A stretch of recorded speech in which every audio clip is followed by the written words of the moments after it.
Feche os olhos por um instante e imagine o cenário de uma animação de alta fantasia. Montanhas que tocam as nuvens, casas que parecem brotar de rochas impossíveis e cores que não deveriam existir na natureza. O que você vê agora na sua tela parece exatamente isso, mas há um detalhe que muda tudo. Essas paredes são de pedra real. O musgo que cresce nelas é vivo.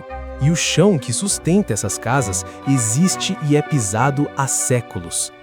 Nós costumamos acreditar que vilas assim pertencem apenas aos livros ou aos filmes de Hollywood, mas a realidade é que a engenhosidade humana não conhece limites. Nestes lugares, a sobrevivência em cenários extremos deu origem a arquiteturas que desafiam a lógica. Você vai descobrir como o isolamento e a necessidade moldaram as 5 aldeias mais cinematográficas da Terra. Como é possível que uma comunidade inteira tenha sobrevivido por 9 milênios dentro de cavernas escuras?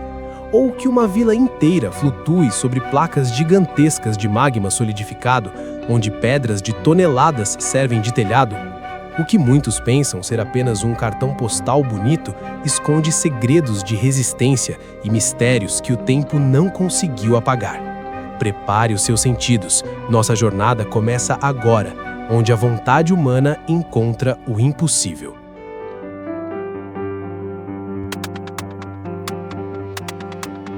Em um mundo que parece cada vez mais rápido, urbanizado e, convenhamos, um pouco genérico, existem refúgios que pararam no tempo. Esses lugares não são apenas bonitos, eles são cápsulas históricas que preservam uma singularidade rara, moldada pelo isolamento geográfico e pela força da natureza bruta. Hoje, essas aldeias são destinos de desejo, mas por trás de cada fachada colorida ou ruela de pedra, há uma história de luta contra os elementos. Neste episódio, vamos mergulhar em 5 destinos que parecem ter sido desenhados por artistas da imaginação, mas que são puramente reais. Vamos navegar pelas águas espelhadas de Hallstatt, sentir o abismo vertiginoso de Lauterbrunnen e nos perder no azul místico de Chefchaouen. Também subiremos as montanhas de Monsanto para entender como se vive sob rochas colossais e, finalmente, entraremos nas entranhas da Terra no Saci de Matera. O tom da nossa viagem é o da descoberta. Esqueça os roteiros turísticos tradicionais. Queremos sentir a textura do calcário, ouvir o som do vento nos vales e desvendar o brilho dessas obras-primas da engenharia vernacular. Vamos entender por que esses lugares, embora pareçam fantasia, são o testemunho mais concreto da nossa história. Nossa primeira parada nos leva ao coração da Áustria, em um lugar que muitos chamam de o berço de sal e espelhos. Hallstatt surge diante dos olhos como uma miragem à beira do lago Hallstatter See. Por séculos, este lugar foi o centro de um império invisível, o sal. Nas profundezas das montanhas que cercavam a vila, depósitos de ouro branco foram minerados desde tempos pré-históricos, há mais de 7.000 anos, trazendo uma riqueza tão vasta que financiou igrejas barrocas e palacetes ornamentados em um terreno onde, geograficamente, nada deveria caber. Imagine o esforço colossal de gerações de mineiros para erguer uma civilização onde a montanha literalmente empurra as fundações das casas para dentro da água gélida do lago. A geografia aqui é um desafio implacável e claustrofóbico. Espremida entre penhascos de calcário que sobem quase verticalmente e a água escura que atinge 125 metros de profundidade, a vila não teve outra escolha a não ser crescer para cima, em camadas. As casas de madeira, com seus telhados de inclinação aguda, feitos para que as neves pesadas de dezembro simplesmente deslizem, parecem empilhadas umas sobre as outras como peças de um quebra-cabeça medieval. Algumas ruelas são tão estreitas que os beirais dos telhados vizinhos quase se tocam, criando túneis de madeira e sombra onde o sol mal consegue entrar. Até o final do século XIX, Hallstatt era um mundo à parte. Não havia estradas, apenas trilhas perigosas que serpenteavam os picos ou o transporte por barcos tradicionais de fundo chato. Para se ter uma ideia, até o correio e os mantimentos chegavam remando. Se você observar bem a silhueta da vila, notará a igreja evangélica cuja torre pontiaguda é o marco zero da região, e o ponto mais fotografado da Áustria. Logo atrás dela, escondido entre as fachadas coloridas, o riacho Mühlbach desce a montanha com uma força estrondosa, uma cascata constante que foi canalizada para não inundar as salas de estar dos moradores. Ao amanhecer, quando a névoa cria dos Alpes ainda flutua sobre a superfície sem ondas, a vila se reflete com uma perfeição tão absoluta que o horizonte desaparece. É impossível distinguir onde termina a rocha e onde começa o reflexo. É uma beleza frágil, sustentada pelo suor de mineiros que passavam a vida na escuridão das montanhas para sustentar esse brilho na superfície. Mas se em Hallstatt a água reflete a calma e a riqueza, em nossa próxima parada, ela é a força bruta que despenca do céu. Avançamos agora para a Suíça, entrando em um vale de formação glacial tão profundo que os picos colossais de Eiger, Monch e Jungfrau parecem fechar o teto do mundo, deixando apenas uma fresta de céu azul acima de nós. Lauterbrunnen é mundialmente reverenciada como o Vale das 72 Cachoeiras. Aqui, a escala de grandeza não é apenas impressionante, ela é humilhante. Paredes de rocha vertical sobem 800 metros, e de suas cristas, fios de água prata se lançam no vazio. A física aqui parece funcionar de um jeito diferente. A água não apenas cai, ela se desintegra em plena descida, transformando-se em nuvens de poeira líquida e névoa cintilante antes mesmo de tocar os prados esmeralda, onde vacas de pastoreio parecem pontos minúsculos na paisagem. Este cenário é tão surreal que se tornou a base visual de um dos mitos mais amados da nossa cultura contemporânea. Em 1911, um jovem J.R.R. Tolkien, antes de se tornar o mestre da Terra-média, caminhou por estas trilhas com uma mochila nas costas. O impacto visual foi tão visceral que, décadas depois, ele descreveria a arquitetura de Valfenda, o refúgio dos elfos em O Senhor dos Anéis, usando Lauterbrunnen como sua planta baixa mental.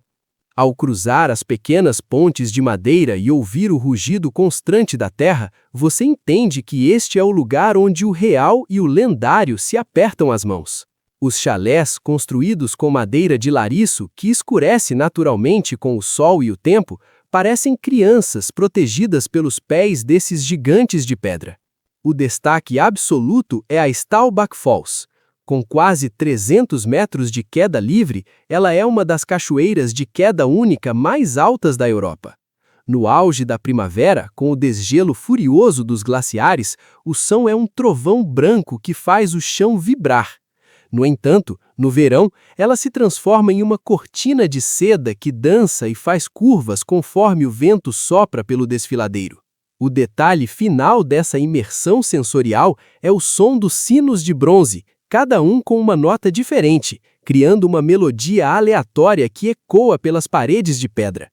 Lauterbrunnen não é apenas um lugar, é um estado de espírito de paz absoluta, onde a natureza fala mais alto que qualquer barulho humano.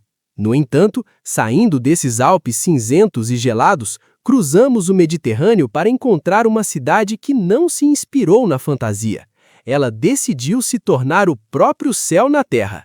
Subimos agora as montanhas Rif, no norte de Marrocos, para desvendar o enigma azul de Chefchaouen. Fundada em 1471 como uma fortaleza militar isolada para deter o avanço português, esta cidade evoluiu para uma pérola azul, que confunde os olhos e acalma a mente. Imagine um labirinto onde não existem cores quentes. Cada parede de cal, cada porta pesada de madeira de cedro entalhada e cada um dos milhares de degraus de sua medina é banhado em camadas sucessivas de tons que variam do azul celeste ao índigo mais denso. É uma experiência imersiva. Ao caminhar por suas ruas, você perde a noção de profundidade, como se estivesse flutuando dentro de um oceano sólido ou de uma pintura em aquarela infinita. A origem dessa cor é um campo fértil para o mistério e para a história. A tradição foi gravada na pele da cidade por refugiados judeus sefarditas, que fugiam da Inquisição na Espanha e viam no azul o Tekelet, um corante sagrado que serve como lembrete constante do paraíso e da onipresença de Deus. Com o tempo, o que era um símbolo religioso se tornou uma lei estética e prática. Os moradores pintam suas fachadas várias vezes ao ano, não só pela beleza, mas por um conhecimento ancestral. O azul mantém a temperatura interna das casas fresca sobre o sol escaldante do Marrocos e, curiosamente, confunde os mosquitos, que evitam superfícies que brilham como água em movimento. Caminhar pela Medina de Chefchaouen é um exercício de entrega aos sentidos. O cheiro de pão fresco assado em fornos comunitários se mistura ao aroma de especiarias e couro curtido. As texturas da cal, que descascam levemente nos cantos para revelar camadas de azuis de décadas passadas, contam a história de um povo que encontrou no isolamento das montanhas a sua maior liberdade. O impacto da queda de Granada em 1492 ainda respira em cada esquina, visível nos arcos em ferradura e nos pátios internos com fontes de água que murmuram segredos andaluzes. Chefchaouen é uma cidade que vibra em uma frequência visual única, capaz de silenciar o caos do mundo exterior. Mas e se a arquitetura não fosse apenas pintada para parecer divina, mas sim brotasse diretamente da rocha bruta, rústica e selvagem? Viajamos agora para a Beira Baixa, em Portugal, para conhecer uma aldeia que parece ter sido o campo de jogos de um titã geológico. Monsanto está estrategicamente encravada no topo de uma montanha de granito, uma placa de magma que resfriou sob a crosta terrestre há milhões de anos. Aqui, os humanos não tentaram domar a montanha, eles pediram licença para morar nela. Os moradores de Monsanto levaram a simbiose entre homem e pedra ao limite absoluto. Em vez de remover os blocos colossais de granito que pesam centenas de toneladas, eles construíram suas casas aproveitando cada cavidade natural. Imagine a cena. Você entra em uma casa simples de pedra e, ao olhar para cima, percebe que o teto não é de madeira ou gesso, mas sim uma única rocha do tamanho de uma baleia, suspensa em um equilíbrio que dura séculos. Estas são as famosas casas de uma só telha. É um labirinto vertical de ruas pavimentadas com o próprio granito da montanha, serpenteando entre blocos que dão a impressão constante de que podem rolar a qualquer momento. Em 1938, Monsanto recebeu o Galo de Prata, símbolo de aldeia mais portuguesa de Portugal, um título que protegeu a vila da modernização agressiva. Para quem a visita hoje, ela parece o último reduto de uma era mítica, onde a distinção entre o que é obra do arquiteto e o que é obra da erosão simplesmente deixou de existir. É o triunfo da paciência sobre a força. A escala de Monsanto é o que realmente rouba o fôlego e nos faz sentir pequenos. Ao caminhar pelas trilhas íngremes que levam às ruínas do castelo templário no topo, você percebe que cada degrau foi esculpido na rocha viva. Não há termos técnicos que descrevam a sensação de tocar uma parede fria de granito, que é simultaneamente o alicerce de uma montanha inteira e o suporte de uma lareira familiar. Nesta jornada, vimos vilas que se escondem entre picos nevados e casas que moram sobre rochas gigantes. Agora vamos descer ainda mais fundo, entrando literalmente nas entranhas da terra em um dos assentamentos mais antigos, sofridos e resilientes da história humana. Nossa última parada nos leva ao Arco da Bota da Itália, na região da Basilicata. Matera não é apenas uma cidade, é um testemunho fóssil de 9.000 anos de ocupação ininterrupta. Famosa mundialmente pelos seus sassis, Matera é um labirinto orgânico esculpido no calcário branco de uma ravina profunda chamada La Gravina. Aqui, as casas não foram erguidas, elas foram escavadas. O que você vê como uma fachada de pedra é apenas a ponta do iceberg de uma rede complexa de cavernas, cisternas e igrejas rupestres que se estendem por quilômetros abaixo do nível da rua. É uma cidade negativa, feita de vácuo e silêncio. A trajetória de Matera é um dos maiores paradoxos da história da humanidade. Por milênios, foi um exemplo brilhante de engenharia hídrica, com sistemas de coleta de chuva que sustentavam a vida no deserto rochoso. Entretanto, em meados do século XX, a cidade foi declarada a vergonha nacional da Itália.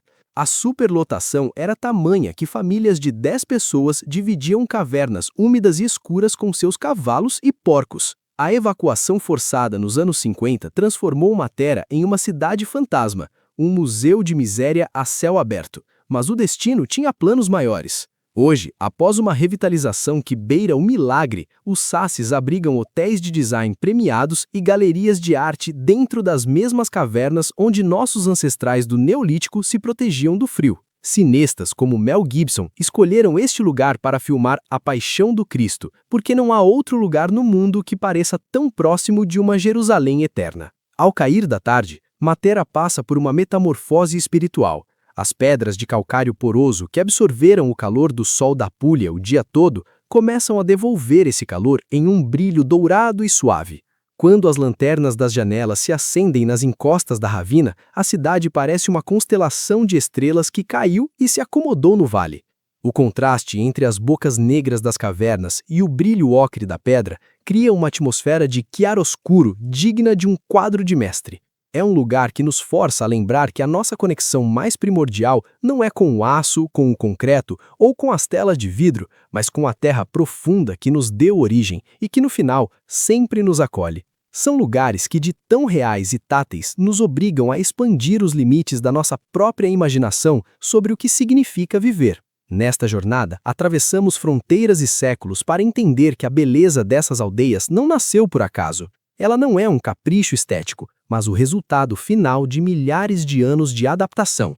Por trás de cada fachada de madeira na Áustria, de cada parede azul no Marrocos ou de cada teto de pedra em Portugal, existe o registro de seres humanos que se recusaram a desistir diante de terrenos impossíveis. Aprendemos que a arquitetura mais fascinante é aquela que respeita a voz da terra.